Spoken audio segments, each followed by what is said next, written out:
Hi guys, it's Rich from pitlanes.com, and today what I'm going to do is quite a few videos.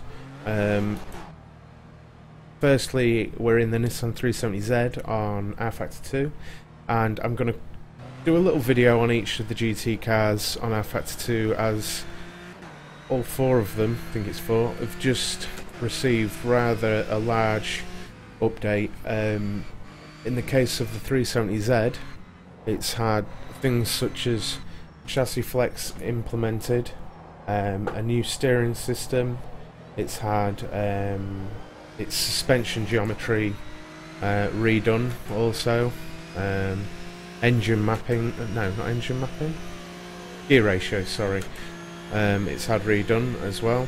But there is a massive list. It's had tyre revisions, all sorts. Just repeating myself of any of them, and I look stupid, but I'm just driving around mid-Ohio, as I'm going to with each of the cars. I've got the AI on. They're actually much faster than me around here at the moment, but I figured I'd give them all a little go and see what I thought. And what I've noticed about this, that it's quite understeery, but if it oversteers on exit, it's nice and catchable. Seems quite compliant. The 370Z is a GT4 spec car. There's also another version which has been released as part of this pack, which is the Dutch version. I don't know if that literally refers to a Dutch GT4 league or a series or whatever, but that's what we've got. It seems really good once the tyres are warmed up and there's a bit of rubber on the track. Seems a nice drive.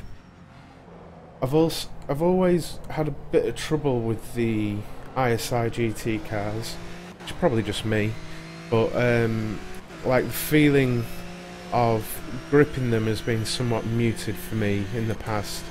Mainly in the Corvette, I've always had a bit of an issue driving it when compared to, say, the URD Corvette. But again, that could just be me. I haven't driven any of them for a long time now. Bit of understeer there.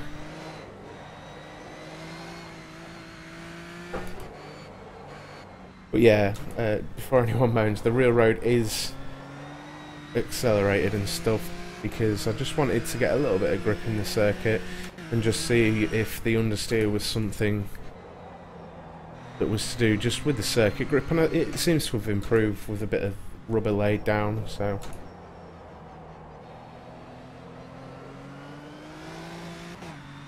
quite like the sounds. The dash looks alright. If I understand correctly, the GT4 is quite closely related to its road-going counterpart, and I mean, it's going to sound so stupid, but I think they get more detached from the road car the further up the GTs they go, you know, so like a GT1's basically an out-and-out race car. That could be wrong though. I don't even think GT1 exists anymore.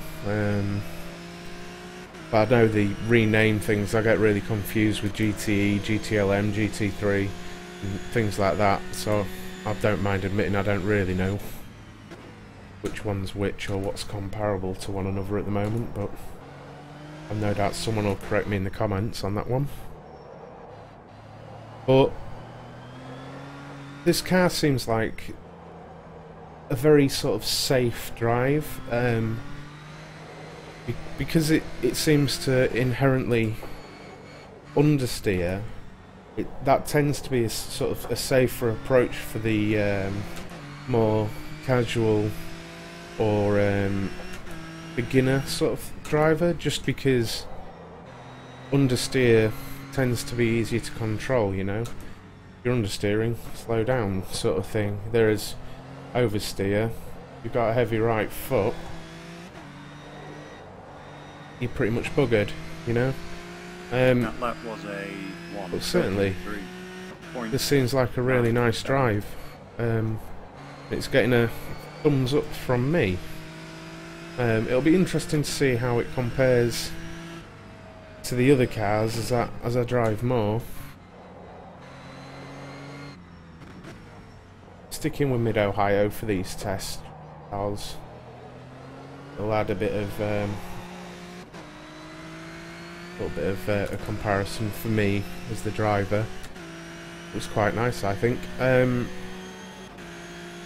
yeah, it's free content, and the update list is very large, and it seems really nice. I've got to say, I did plan on doing a before and after comparison, but I'm just driving it afresh as a newcomer to the sim would, and giving it a go.